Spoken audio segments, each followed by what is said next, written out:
오늘은 시편 103편 강해입니다. 끝절 22절까지 오늘 시편 103편 전체에 대한 강해입니다. 제목은 1절에 나온 속에 있는 것들, 내 속에 있는 것들, 이러한 주제로 말씀을 보겠습니다. 내 영혼아 여호와를 송축하라, 이렇게 말씀이 시작되고 있습니다. 송축하다 라는 우리가 잘 사용하지 않는 단어를 성경에서만 볼 수 있는 단어인데, 이 뜻이 바라크라는 단어입니다. 바라크. 이 바라크인데 뜻이 몇 가지가 좀 있는데 이게 다 해당되는 거니까 어디다 적어 놓으세요. 무릎을 꿇다, 꿇어 엎드리다, 절하다, 하나님께 기원하다, 축복을 구하다, 찬양하다, 이 모든 뜻이 다 해당된 단어가 바라크입니다. 내 영혼아의 영혼이라는 건 마음입니다. 내 마음아. 내 마음이 여호와 앞에 무릎을 꿇어야 되고, 꿇어 엎드려야 되고, 절을 해야 되고, 기원해야 되고, 축복을 구하여야 되고, 찬양을 해야 된다는 그러한 심오한 뜻이 1절에 담겨 있습니다. 그러면서 내 영혼을 좀 더 자세히 푸는 게 내 속에 있는 것들아, 내 마음 안에 있는 것들아, 그렇게 말씀을 하고 계십니다. 내 안에 별로 없는 사람은 좀 찔리겠죠, 이 말씀 볼 때. 내 속에 있는 것들아 다 그 성호를 송축하라. 성호라는 건 거룩한 이름, 이란 뜻입니다. 성호, 거룩한 이름.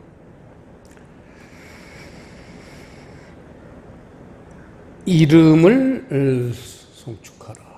이름이라는 게 우리 기독교에서는 매우 중요하게 다루는 그러한 세계죠. 우리가 과연 이름을 어떻게 이해하고 있는지는 모르겠습니다. 기도를 하고도 내 이름으로 기도해라 그러셨죠. 이제까지는 너희들이 마음대로 기도했지만 지금부터는 내 이름으로 기도해라. 그 기도 끝 무렵엔 주님의 이름으로 기도드립니다, 이걸 꼭 붙입니다. 그게 무슨 의미인지 참 이해하기 어렵고, 주문 외듯이 우리는 달달달달 기도하고는 끝에 그냥 주문 외듯이 주님의 이름으로 기도합니다, 이러고 끝납니다. 이름이 뭐냐를 한번 깊이 이 생각들을 해보셨을 거예요.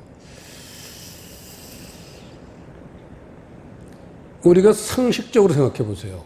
아주 쉽게 접근할 수 있습니다. 이름이 뭐냐?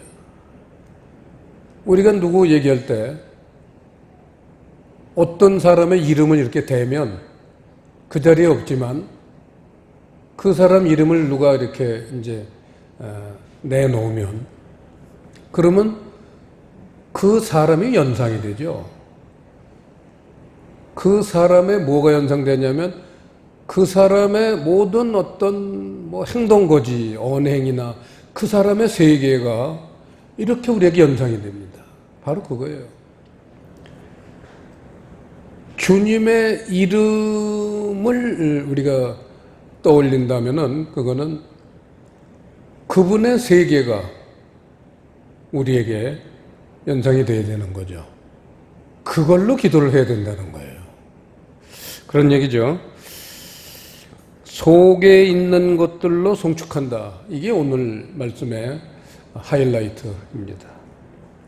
그렇다면은 겉에 있는 걸 가지고도 찬양을 하는 사람들도 제법 있을 수 있다는 겁니다. 그래서 이 겉으로 형식적으로 송축할 수 있는 이 예가 성경에는 얼마나 사람들이 그와 같은 사람들이 적지 않은가 하면 너무나 예가 많이 주님이 예를 들어놓고 계십니다. 그래서 오늘은 하나를 좀 보겠습니다. 속에 있는 것들로 송축하지 않고 겉에 있는 것들로 송축할 수밖에 없는 그러한 사건을 다룬 게 누가복음 11장에 있습니다. 113페이지 누가복음 11장 37절부터 보시면요. 예수께서 말씀하실 때에 한 바리새인이 자기와 함께 점심 잡수시기를 청하므로 들어가 앉으셨더니 잡수시기 전에 손 씻지 아니하심을 이 바리새인이 보고 이상히 여기는지라. 주께서 이르시되 너희 바리새인은 지금 잔과 대접의 겉은 깨끗이 하나 너희 속인즉 탐욕과 악독이 가득하도다. 어리석은 자들아, 밖을 만드신 이가 속도 만들지 아니하셨느냐. 이렇게 말씀을 하고 계십니다.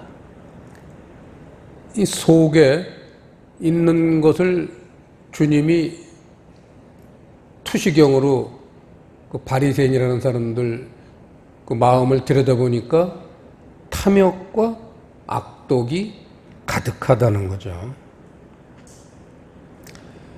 우리는 이 눈에 보이는 겉으로 다 알 수 있는 이런 세계의 매력을 많이 느낍니다. 사람들이 매력을 느끼는 거의 다는 눈에 보이는 것들이에요. 그런데 사람이 조금 이제 됨됨이가 돼가고 조금 이제 연륜이 더하면선 그동안 관심을 갖지 않았던 눈에 보이지 않는 어떤 세계에도 관심을 기울이게 되죠. 오늘 누가복음에서는 바리새인들은 바로 이 겉의 것, 밖의 세계에만 치중을 하는 그런 사람들인 것을 지적하고 계십니다. 그래서 42절부터 보시면은 그 바리새인들이 11조를 드리는 게 42절 시작. 화 있을진저 너희 바리새인이여 너희가 박하와 운양과 모든 채소의 11조를 드리되 공의와 하나님께 대한 사랑은 버리는도다. 그러나 이것도 행하고 저것도 버리지 아니하여야 할지니라. 11조가 두 가지가 있는데 외적인 11조와 내적인 11조가 있다는 겁니다. 근데 이 바리새인들은 박하와 운양과 모든 채소, 이 박하와 운양과 채소의 공통점은 향기가 매우 강하다는 겁니다. 겉으로 드러나는 거예요. 향기라는 것. 사람들로 하여금 시선을 집중시키는 그러한 향기를 뿜어내는 게 박하와 운양과 채소. 외적인 삶을 중시하는 사람들.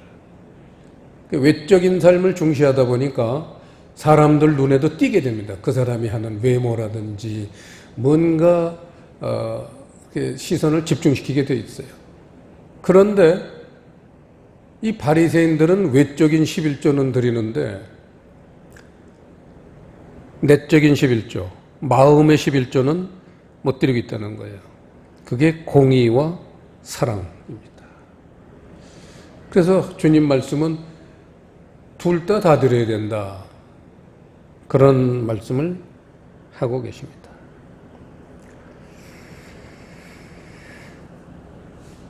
육의 11조는 드리지만 영적인 11조를 드리지 못하는 그러한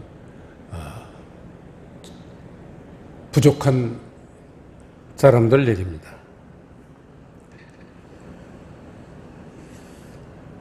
이 두 가지 11조에 대한 주제는 우리가 어떠한 신앙생활을 해야 되나에 대한 중요한 어떤 기준이 될 수 있을 것 같습니다. 그러면서 41절에 보시면요. 오직 그 안에 있는 것으로 구제하라. 그리하면 모든 것이 너희에게 깨끗하리라. 그렇게 안에 있는 것으로 구제를 하라. 이 구제하다라는 단어가 엘레 에모시네라는 단어입니다. 엘레 에모시네. 뜻을 불러드릴게요. 자비, 긍휼, 동정, 불쌍히 여김. 네 가지가 다 해당되는 겁니다. 엘레 에모시네. 자비, 긍휼, 동정, 불쌍히 여김. 이러한 마음들을 가지고 이웃에게 다가가야 된다. 그게 구제라는 겁니다. 그저 차선 냄비에 10,000원짜리 한 장 달랑 던지고 가는 거, 그거로 족하지 말라는 거죠. 이 누가복음 11장에 동행기절이 있습니다. 같이 찾아보겠습니다. 누가복음 11장 37절 이하의 말씀은 마태복음 23장에 도 나와 있습니다. 한번 보시겠습니다. 마태복음 23장 23절부터 나와 있습니다. 화 있을진저 외식하는 서기관들과 바리새인들이여, 너희가 박하와 회향과 근처의 11조를 들이되 율법에 더 중한 바 의와 인과 신은 버렸도다. 그러나 이것도 행하고 저것도 버리지 말아야 할지니라. 소경된 인도자여, 하루살이는 걸러내고 약대는 삼키는도다. 화 있을진저 외식하는 서기관들과 바리새인들이여, 잔과 대접의 겉은 깨끗이 하되 그 안에는 탐욕과 방탕으로 가득하게 하는도다. 동행기절입니다. 거기 하루살이는 걸러내고, 이 겉만 번지르르한 신앙인들의 대표적인 모습이, 하루살이가, 내가 차를 마시는데 컵에 하루살이가 빠졌다. 그럼 걸러낸다는 거야. 이걸 어떻게 먹어? 그런데 그 컵에, 커피잔에 낙타가 빠져 있어요. 약대. 그거는 그냥 삼킨다는 거예요. 그게 무슨 얘기냐? 아주 작은 일은 굉장히 신경을 써서 자기가 하나님 뜻을 순종하는 것처럼 사람들 앞에서는 하루살이를 걸러내듯이 작은 일도 나는 이거 범하지 않는다 하고 지키는 그런 사람이, 그거보다 훨씬 못된 짓은 뒤에서는 마음껏 하고 있다는 거예요. 이게 하루살이는 걸러내고 약대는 삼키는 오늘날 그리스도인들의 참모습에 가까운 것 같습니다. 자, 오늘 이런 속에서 26절, 27절, 28절 세 절을 함께 읽겠습니다. 시작. 소경된 바리새인아, 너는 먼저 안을 깨끗이 하라. 그리하면 겉도 깨끗하리라. 화 있을진저 외식하는 서기관들과 바리새인들이여, 회칠한 무덤 같으니 겉으로는 아름답게 보이나 그 안에는 죽은 사람의 뼈와 모든 더러운 것이 가득하도다. 이와 같이 너희도 겉으로는 사람에게 옳게 보이되 안으로는 외식과 불법이 가득하도다. 여기서 해결책이 어느 정도 좀 보이는 것 같죠? 자, 본문으로 돌아가서 오늘 본문 1절에 속에 있는 것들로 여호와를 송축하라 하고는 이 시편 103편은 다윗의 시입니다. 그래서 2절부터 19절 사이에는 그 다윗의 속에는 뭐가 있나? 다윗의 마음을 우리가 들여다볼 수 있는 그런 내용들입니다. 그 속에 그런 것들이 있기 때문에 여호와를 송축할 수 있다는 거죠.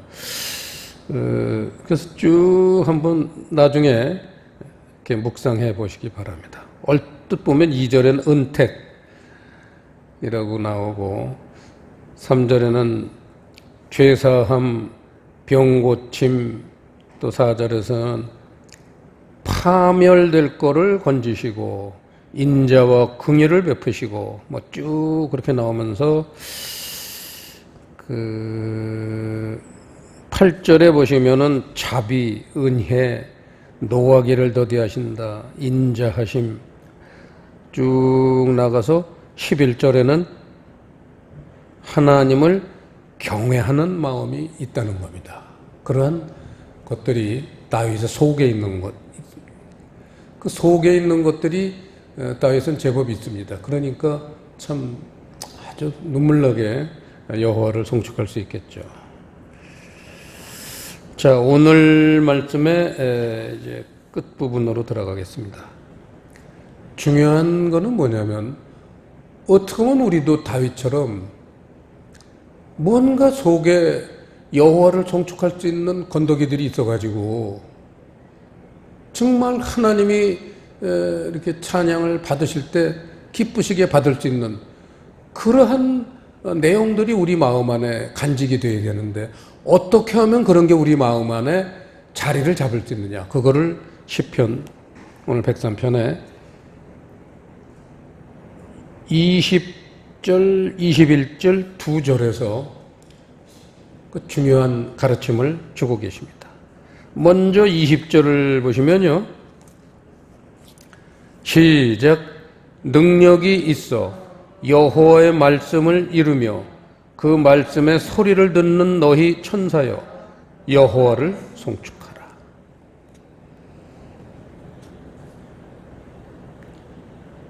갑자기 천사 얘기가 나왔습니다. 우리 다윗의 마음을 얘기하다가 천사 얘기가 나왔습니다. 이 천사가 누구겠습니까? 그런 하나님의 기뻐하시는 그런 내용물을 많이 마음에 담고 있는 사람이 하나님이 보시기엔 천사예요. 이 다음에 우리가 주님 앞에 구원받아서 주님 앞에 가면 그게 다 천사가 되는 거예요. 천사입니다. 어떤 사람이 이렇게 천사 같은 사람이 되느냐? 여호와의 그 말씀의 소리를 듣고 여호와의 말씀을 이루는 사람, 그거예요. 그러니까 여호와의 말씀을 듣고 이루는 사람, 한마디로 표현하면 여호와의 말씀을 깨닫는 사람입니다. 그게 첫 번째 요인이고, 두 번째 요인이 21절입니다. 시작. 여호와를 봉사하여 그 뜻을 행하는 너희 모든 천군이여 여호와를 송축하라. 여기서 천사들 중에서 어떤 특별한 어떤 무리가 다시 등장하는데 천군이라는 겁니다. 천군. 밑에 보시면 차바라는 단어인데 이 천군이라는 뜻은 천사들 중에서도 전투, 싸움, 전쟁을 하는 천사들의 무리입니다. 한마디로 군대 천사예요. 군대 천사. 그게 천군이에요. 그러니까 하나님의 말씀을 깨닫고 그 말씀을 행하는 게 천군이에요. 그래서 이런 두 가지가 마음속에 정말 하나님이 눈물겹도록 기뻐하실 만한 그런 요소들을 갖추게 해주는 그런 원인이라는 거예요. 두 가지가. 하나님의 말씀과 그 말씀을 행하는 것. 이게 오늘 시편 103편의 전체에 대한 강해입니다. 오늘 이 말씀을 우리가 받았으니까 우리 모두가 천사도 되고 천군이 될 수 있기를 바랍니다. 기도하겠습니다. 아버지 하나님, 아버지께서 우리를 특별히 생각하셔서 천사가 될 수 있는 기회도 주시고 또 마귀를 무찌르는 천군의 그러한 자격까지도 부여하셨으니 우리가 이 능력을 잃지 않도록 늘 붙들어 주시고 힘을 주시고 공급해 주시옵소서. 감사를 드리오며 예수님 이름으로 기도드리옵나이다.